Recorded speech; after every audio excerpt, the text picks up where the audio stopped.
OBP's teams deliver from day one, thanks to a unique approach to building freight forwarding talent. What does that actually look like, and how does it make a difference? Let's find out. Welcome back to OBP Connect. I'm Bea, and this is the official offshoring podcast brought to you by Offshore Business Processing, where connections meet solutions for your success. In today's episode, we're pulling back the curtain on our training efforts. We'll break down what makes OBP's freight forwarding training truly effective and find out the real foundation to reliable talent.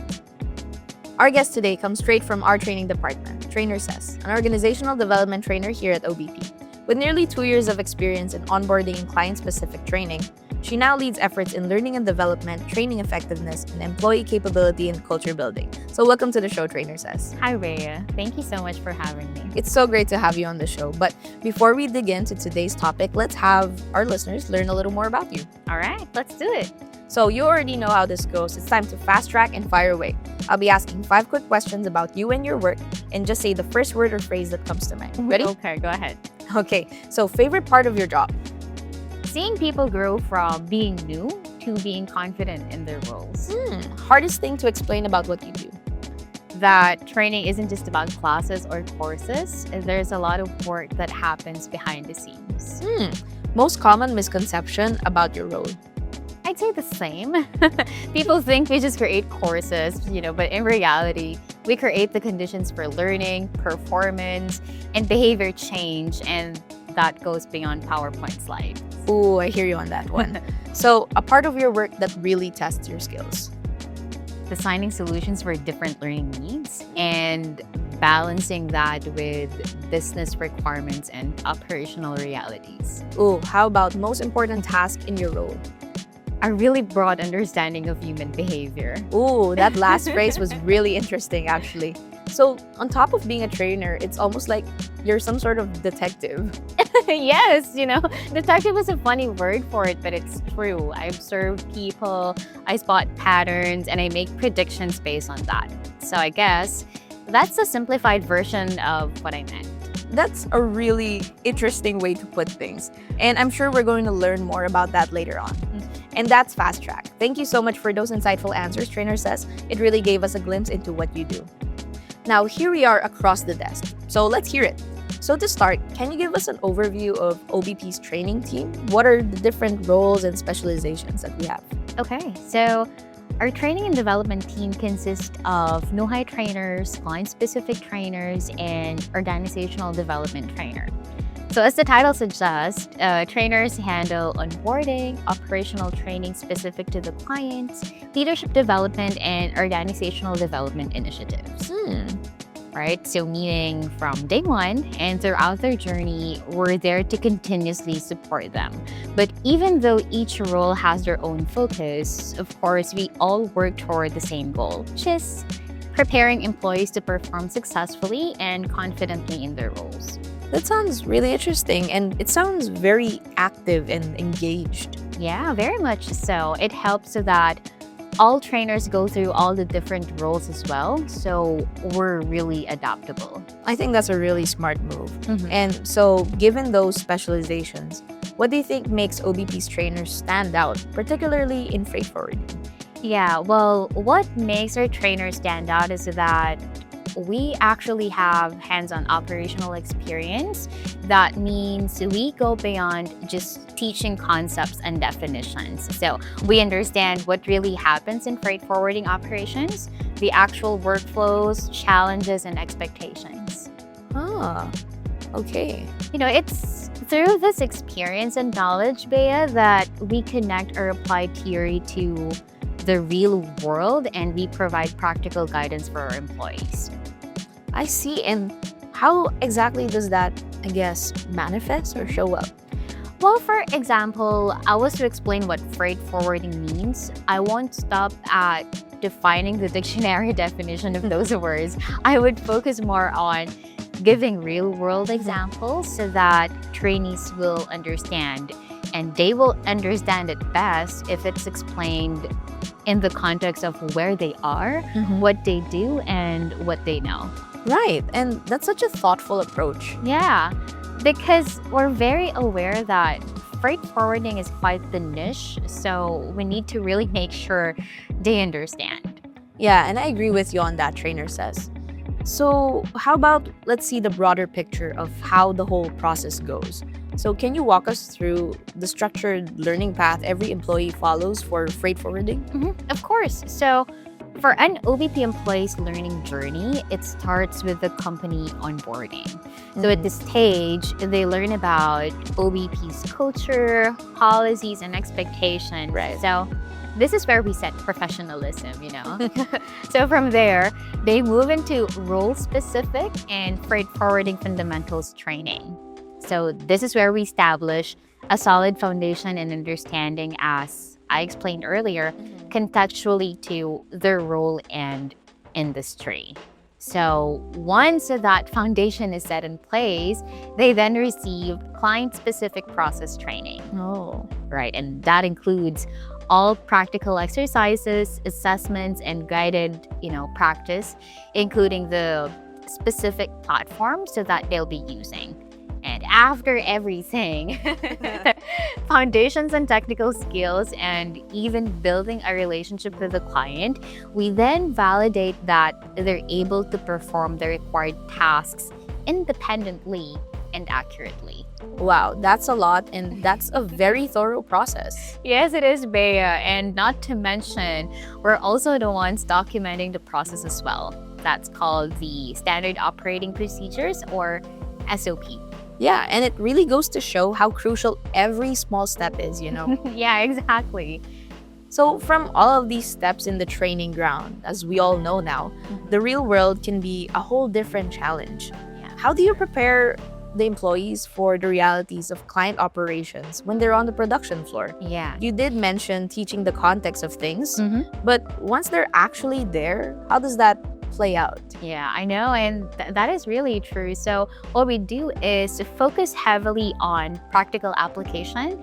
This means simulations, process walkthroughs, case studies, and hands-on exercises to, help them experience what the role is actually like. And we also set clear expectations regarding productivity, quality, communication, and problem solving. So we really prepare their minds on what they need to do.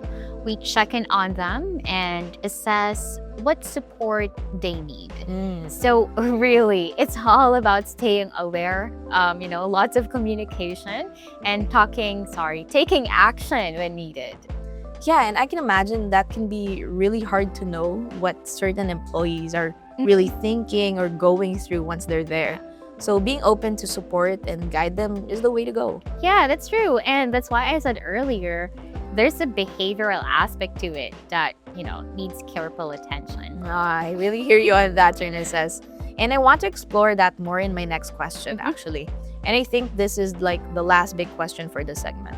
So how do you actually determine when someone is ready to be deployed? Yeah, well, we have multiple measures to evaluate readiness. So we check whether they've retained the knowledge we trained them on and whether they can apply it effectively to their work. So we assess their accuracy, process understanding, all those things. So that's probably based on numbers, right? Yeah, so beyond those numbers, we also gather observations from other people, trainers, and stakeholders involved in their learning journey, because observations help us identify their overall, number one, confidence, and if they demonstrate the ability or commitment to be successful, in their role. That makes so much sense. And it's about really getting the entire picture, right? Yes, Bea, because, as much as our approach is comprehensive, we also want to be realistic and practical.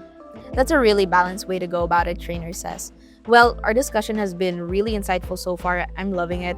And we're going to explore more on that with some specific examples and also see how these methods actually impact our clients. So stay tuned. We'll be right back after this short message.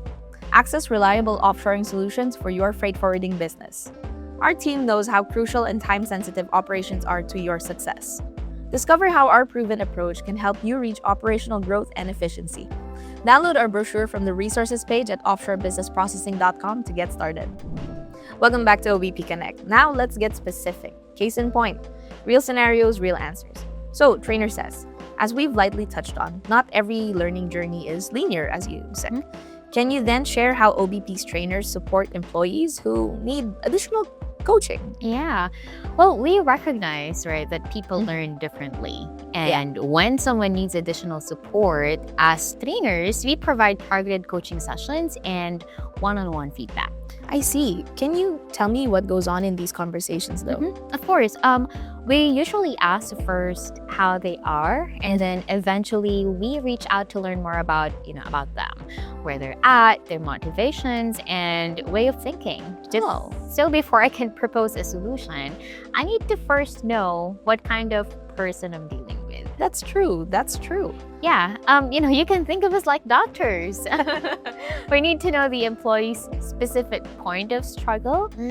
It's about asking the right questions, and ultimately, our goal to help employees overcome these challenges and build their confidence. Or as you mentioned earlier, it's like being a detective. Detective, doctor. Yeah, I know.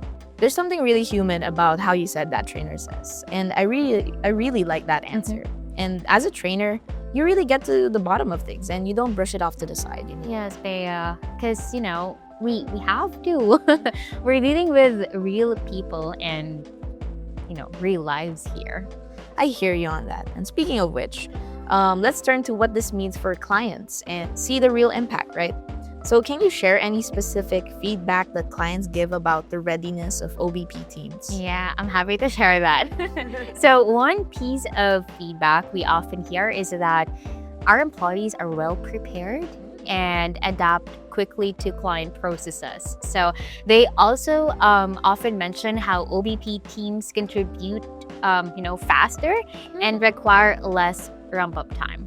Do you have any client experience in mind as an example? Yeah, I can give you one example. So there's this one account I handled, and they're one of our, UVIPs.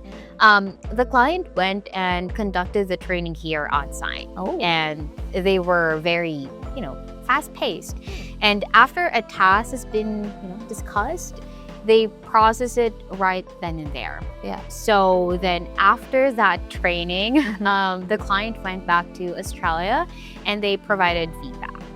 So in their feedback, they expressed how happy and confident they are with our operators. So they really appreciate how the OBP team has strong understanding of freight forwarding fundamentals. Interesting. So it's really one of the key aspects. Yeah, because what's often a challenge for freight forwarders is that when they teach other operators how to do the tasks, the operators don't know why they even need to do it.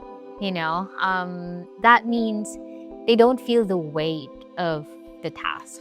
Ooh, that's a really interesting distinction. Exactly. There is a big difference between just doing something because you're told to and doing something because you understand what's at stake here. Yeah, on point. And that's the kind of training we have here at OBP.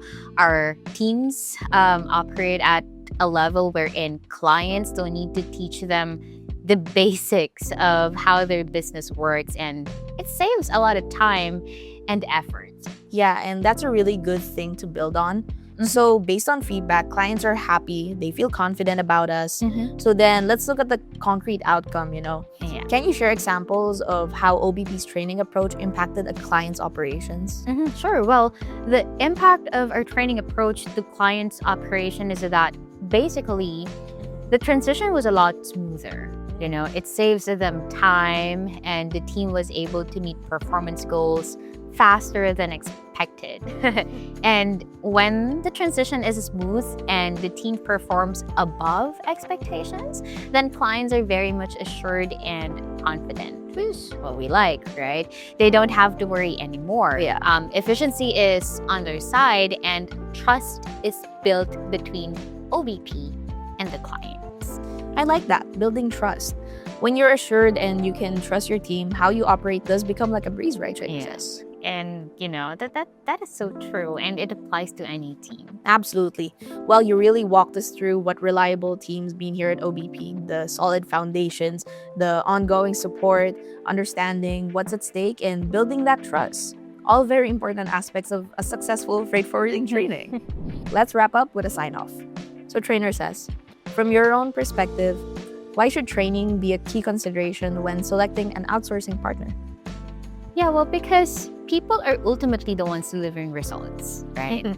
Even with great technology and processes, success still depends on employees who can do it and who can do it consistently. And training is a big part of making that happen.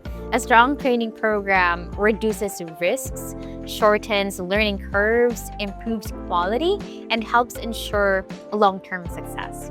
Absolutely, and those are benefits that are worth counting on. So, trainer, how do you then see OBP's training approach changing to meet evolving needs? Yeah, well, Bea, I would say learning needs continue to evolve, right? So our, approach must evolve as well. So what we did 3 years ago is different from what we do today. We're always improving, and we're expanding our use of e-learning, data-driven training decisions, AI-assisted learning tools, and more personalized development paths. Because the goal here is to create learning experiences that are scalable, flexible, and aligned with changing business needs. So essentially, continuous improvement. And that is something we strive towards at every level. And with that, trainer, what is one thing you want freight forwarding companies to know about OBP's approach to developing talent? Yeah, well, what I want them to know is that at OBP, training is an ongoing investment. We develop people who are capable and ready to deliver results and to grow alongside your business. Because when our employees succeed, our clients succeed too. And that's what drives everything we do at OBP. Wow, Trainer Cess, what a great note to finish on. Thank you so much for sharing your valuable insights today. And I'm sure our listeners learned a lot about what really goes on behind the scenes of training successful and reliable offshore teams. Yeah, of course, Bear. It's my pleasure to be here. Thank you so much. And thank you everyone for listening. You can follow Offshore Business Processing on LinkedIn, Facebook, and YouTube for more industry insights. And for more information on our services, just visit offshorebusinessprocessing.com. This has been OBP Connect, where connections meet solutions for your success.